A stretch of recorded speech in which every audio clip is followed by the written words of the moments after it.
एक गांव में एक आदमी रहता था जिसके पास एक जिद्दी सा गधा था।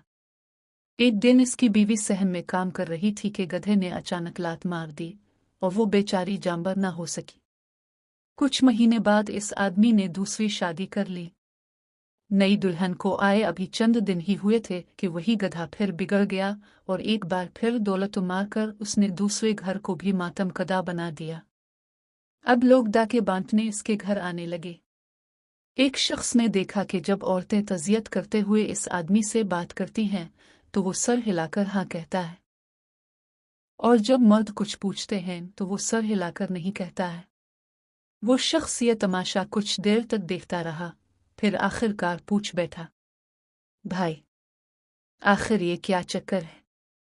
औरतों को हाँ और मर्दों को नहीं क्यों कह रहे हो?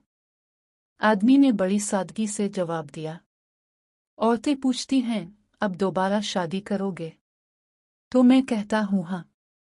और मर्द पूछते हैं, गधा बेच दोगे? तो मैं कहता हूँ नहीं। अगर आपको ये कहानी पसंद आई हो तो प्लीज़ वीडियो को लाइक करें, चैनल को सब्सक्राइब करें और बेल आइकन भी दबाएं ताकि नई मिज़ाहिया कहानियाँ अब तक फ़ौरन पहुंचती रहें।